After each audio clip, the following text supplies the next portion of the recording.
ছাব্বিশে বিধানসভা নির্বাচনে জিতে বিপুল সংখ্যক সংখ্যাগরিষ্ঠতা নিয়ে রাজ্যের মসনদে বসেছে বিজেপি। তৃণমূলের ভরাডুবির পর থেকে একের পর এক নেতাদের বিরুদ্ধে উঠে আসছে দুর্নীতি সহ নানান অভিযোগ। আর সমস্ত বিক্ষোভে বিভিন্ন জায়গায় তৃণমূল নেতা নেত্রীদের দিকে ধেয়ে আসছে ডিম। অভিযুক্তদের পাকড়াও করার পর উত্তেজিত জনতা চোর চোর বলে স্লোগান আর ডিম ছুড়ছে। ক্ষমতাচ্যুতির পর বিভিন্ন তৃণমূল নেতা কর্মীর বাড়িতে জনরোষ আছড়ে পড়তেও দেখা যাচ্ছে। এবার সেই জল এসে করালো বাঁকুড়া জেলাতে। বাঁকুড়া জেলার বড়জোড়া ব্লকের অন্তর্গত ঘুটগুড়িয়া গ্রাম পঞ্চায়েতের প্রধান গণেশ মণ্ডল। স্থানীয় বাসিন্দারা জানাচ্ছেন, এই গণেশ মণ্ডল রাজনীতিতে আসার আগে একজন রঙের মিস্ত্রি ছিলেন। রাজনীতিতে আগমনের পর সে ঘুটগুড়িয়া গ্রাম পঞ্চায়েতের প্রধান হিসাবে নির্বাচিত হন। তারপরে তার উত্তরোত্তর বৃদ্ধি পায় সম্পত্তির পরিমাণ। প্রায় কয়েকশো কোটি টাকা ব্যয় করে নির্মাণ করেছিলেন তার প্রাসাদোপম বাড়ি। রাজনৈতিক ঔদ্ধত্য থাকার জন্য চোখে চোখ রেখে প্রশ্ন করতে পারেনি সাধারণ বাসিন্দা থেকে বিরোধী কেউই। এবার তৃণমূল কংগ্রেস ক্ষমতা হারিয়েছে এবং জনরোষ আছড়ে পড়েছে ঘুটগড়িয়া গ্রাম পঞ্চায়েত প্রধান গণেশ মণ্ডলের বাড়িতে। উত্তেজিত জনতা অবাধে ইট পাটকেল ছুঁড়ে ভাঙচুর করতে থাকে তার বাড়ি, ছোড়া হয় পচা ডিমও। এবং গণেশ মণ্ডলের বাড়ির সামনে উত্তেজিত জনতার ভিড় আপনারা দেখতে পাচ্ছেন। একবারে শুনিয়ে নেব আপনাদের ক্ষুব্ধ বাসিন্দা প্রভাত বাউরি, তিনি কি অভিযোগ করছেন সেই বক্তব্য। আমরা তো এসে দেখলাম যে জনতা খেপে গেছে, কারণ এই জন্যে খেপেছে গ্রামের মানুষের লুটের টাকা, আবাসনের টাকা, বাথরুমের টাকা, কারখানার শ্রমিকদের ন্যায্য মজুরি থেকে বঞ্চিত করেছে। ওখানে ধরুন আড়াই বছর হলে কোনো ফেরত পেমেন্ট দেয়নি, সেই টাকা প্রধান খাচ্ছে। যত কারখানার সমস্ত টাকা উনি এইসব করেছেন। ওর বাবা রং মিস্ত্রি করতো, আমাদের কাছে বিড়ি খুঁজে খেয়েছে আজ সব রাজবাড়ি। এটা হলো কি করে? আমারই বাথরুমের টাকাটা দেয়। আমি গরিব মানুষ, সাধারণ মানুষ, তাই এদের সঙ্গে সঙ্গে ক্ষোভে এলাম। আবার আমাদের কথা বুঝলো, ঘুরে যেতে বলছি, ঘুরে যাচ্ছে। প্রশাসন দেখুক, ওকে অবিলম্বে গ্রেফতার করতে, এটাই আমাদের অনুরোধ। কাছে জানলা ভেঙে কিছুটা হলেও কি মনের শান্তি? না, আমরা তো জানলা ভাঙতে দেখিনি, কখন ভেঙে দিচ্ছে। আপনারা কি চাইছেন এখন? আমরা চাইছি অবিলম্বে অ্যারেস্ট করতে হবে এবং আমাদের আবাসের যোজনার টাকা, কারখানার পেমেন্ট, পিএফের টাকা, সমস্ত কিছু টাকা ওকে দিতে হবে, হিসাব দিতে হবে। এই যে 10 লক্ষ টাকা গ্রামে দিয়েছিল উন্নয়নমূলক কাজের জন্য সরকার, সেই টাকাটা হিসাব দিতে হবে। আমরা এটুকু চাই। আমরা শান্তিপ্রিয় মানুষ, আমরা ঝগড়াঝাড়ি করতে চাই না। এই পাবলিককে আমরা বুঝালাম, বুঝিয়ে নিয়ে যাচ্ছি। গোবিন্দদা আমাদের আছেন নেতৃত্ব, উনিও অনেক কিছু বলেছেন। এরকম তৃণমূল নেতাদের জন্যই কি বড়জোড়ের কারখানাগুলো বন্ধের মুখে ছিল? অবশ্যই। Head of the department Alok Mukhujjia, এইখানকার দাদা। ঘটনার খবর পেয়ে তড়িঘড়ি সেখানে ছুটে আসেন বড়জোড়ার বিজেপি নেতৃত্ব। তারা উত্তেজিত জনতাকে সামাল দেওয়ার আপ্রাণ চেষ্টা চালায়। পরে পুলিশ এসে পুরো বিষয়টা নিয়ন্ত্রণ করে।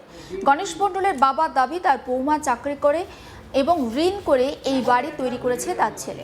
ছেলের কাটমানি নেওয়া তথ্যকে খারিজ করে দিয়েছেন তার বাবা। একবার শোনায় অভিযুক্ত পঞ্চায়েত প্রধানের বাবা মৃত্যুঞ্জয় মণ্ডল কি বলছেন সেই বক্তব্য। কেন যে ভাঙচুর, ছেলে ওই যে বিপক্ষ পার্টি করে তৃণমূল, এমন তো ঘুরঘুরি অঞ্চলের প্রধান বর্তমানে, ওই হিসেবে অন্য কিছু না। এখানে এলাকার মানুষের দাবি যে অনেক টাকা সে নাকি দুর্নীতি করেছে পঞ্চায়েত। দুর্নীতি সেটা ইনকোয়ারি করে দেখুক।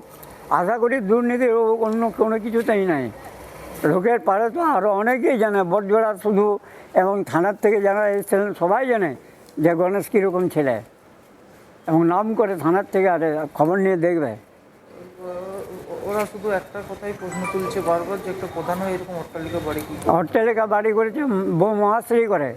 হ্যাঁ, এবং বউমা তো প্রায় 25 লাখ না 30 লাখ টাকার লোন নিয়েছে। বউ মাস্ত্রি করে, আর ছেলের আমাদের ওই জলের ব্যবসা করে। এই যে হঠাৎ করে এরকম বাড়ির অবস্থা এরকম হলো এবং আপনাদের বাড়ির উপর হামলা হলো, কি বলবেন? কি বলবো, মানে বিজেপি এখন বিরোধী পার্টি, যা খুশি তাই করছে, বলার কিছু নেই। এবারে বয়স হয়েছে দেখছি, তাও বলছি যে ও বাড়িতে নেই, কেউ নেই বাড়িতে, তা সত্ত্বেও কোনো কথা তো নেই। এই ছাড়া ইট ছিড়িয়ে ওই যে গ্লাস আর সব ভেঙে দিয়েছে, নাদিনী সাইকেল ভেঙেছে, ফুলের টাবু সব ভেঙেছে।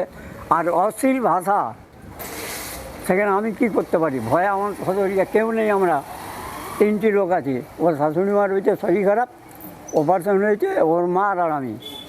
প্রধান সাহেব কোথায় গেছে? হ্যাঁ, কোথায় গেছে ঠিক বলতে পারছি না, বাইরে সকাল থেকে বেরিয়ে গেছে। বরজোড়া গ্রাম পঞ্চায়েতের বিরোধী দলনেতা গোবিন্দ ঘোষের দাবি, জনরোষ আছড়ে পড়েছে কিভাবে একজন সামান্য রঙের মিস্ত্রি থেকে এত বড় সম্পত্তি সহ এত বিশাল বাড়ির মালিক হয় সে। স্থানীয় বাসিন্দারা অবশ্য এখনও জবাবদিহি চেয়ে তাদের নিজেদের দাবিতে অনড় রয়েছেন। একবার শোনাই পঞ্চায়েতের বিরোধী দলনেতা গোবিন্দ ঘোষের বক্তব্য। এটা পুরোটাই জনরোষ। আজকে সাধারণ গ্রামের মানুষরা এসে তার বাড়িকে ঘেরাও করলো, কারণ একটাই, আমরা যদি সঠিক সময় মতো এসে এখানে না পৌঁছাতাম আরও কিছু বড় ধরনের বিপদ ঘটতে পারত। এই যে একটা সামান্য গ্রাম পঞ্চায়েতের প্রধান প্রাসাদ সমান অট্টালিকা তৈরি করেছে কোটি কোটি টাকা খরচা করে, এই এত টাকা এলো কোথা থেকে? তিনি একজন সামান্য রং মিস্ত্রি ছিলেন, এই কারণেই আজকে মানুষ ক্ষোভে উঠেছে।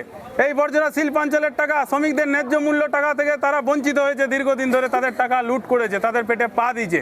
প্রধানমন্ত্রী আবাস যোজনার টাকা চুরি, রেশনের চাল চুরি, রাস্তা চুরি, ড্রেন চুরি, আজকে পঞ্চায়েতের তিরপল চুরি, সমস্ত ক্ষেত্রে এই লুটপাট করে তিনি প্রাসাদ সমান অট্টালিকা তৈরি করেছে।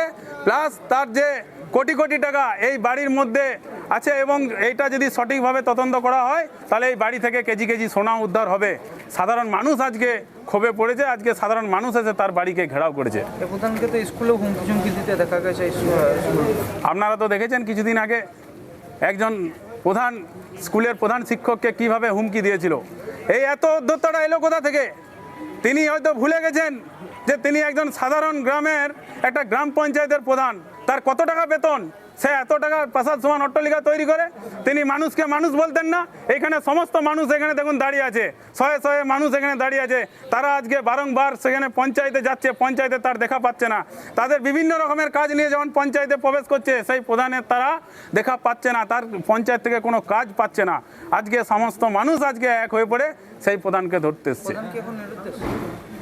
এখানে এসে তো যেটুকু জানতে পারলাম, প্রধান এখন বাড়িতে নেই, তিনি কোথায় আছেন সেটা আমরা প্রশাসনকে বলবো খুঁজে বের করতে।